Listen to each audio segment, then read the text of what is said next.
BJP OBC ಮೋರ್ಚಾದ ಜಿಲ್ಲಾ ಅಧ್ಯಕ್ಷ ರಾಜೇಂದ್ರ ನಾಯ್ಕ್ ಮಾತನಾಡಿ, ವೃಕ್ಷ ಮಾತೆಯೆಂದೇ ಪ್ರಖ್ಯಾತರಾದ ತುಳಸಜ್ಜಿಯವರನ್ನು ಸ್ಮರಿಸಿಕೊಳ್ಳುತ್ತಾ ಪ್ರಧಾನಮಂತ್ರಿ ನರೇಂದ್ರ ಮೋದಿಜಿಯವರಿಗೆ ಅಂಕೋಲಾ ಜನತೆಯ ಪರವಾಗಿ ಧನ್ಯವಾದಗಳನ್ನು ಹೇಳಿದರು.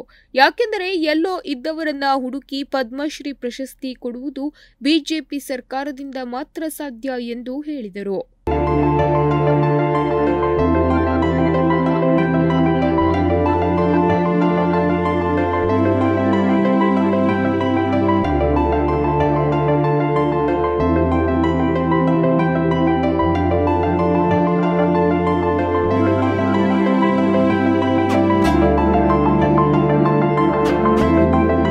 ಮೋದಿಜಿಯವರ ಏಕ್ ಪೇಡ್ ಮಾ ಕಿ ನಾಮ್ ಎಂಬ ಶೀರ್ಷಿಕೆ ಅಡಿಯಲ್ಲಿ ಈ ಕಾರ್ಯಕ್ರಮ ದೇಶದ ಎಲ್ಲ ಕಡೆಯಲ್ಲೂ ನಡೆಯಲಿದೆ.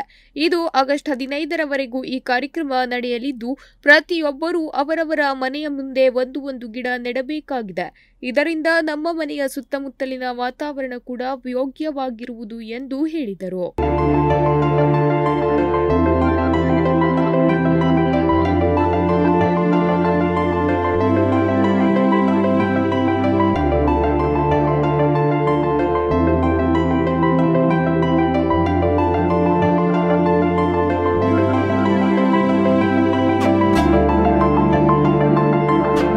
ಈ ವೇಳೆ ನಿಕಟಪೂರ್ವ ಮಂಡಲಾಧ್ಯಕ್ಷ ಸಂಜಯ್ ನಾಯ್ಕ್, ಅಂಕೋಲಾ ಒಬಿಸಿ ಮೋರ್ಚಾದ ಅಧ್ಯಕ್ಷ ನಾಗರಾಜ್ ಎಸ್ ನಾಯ್ಕ್ ಅಲ್ಗೇರಿ, ಜಿಲ್ಲಾ ಒಬಿಸಿ ಕಾರ್ಯಕಾರಿಣಿ ಸದಸ್ಯ ಗಣಪತಿ ನಾಯ್ಕ್ ಹನುಮಟ್ಟ ಹಾಗೂ ಕಾರ್ಯಕರ್ತರು ಉಪಸ್ಥಿತರಿದ್ದರು.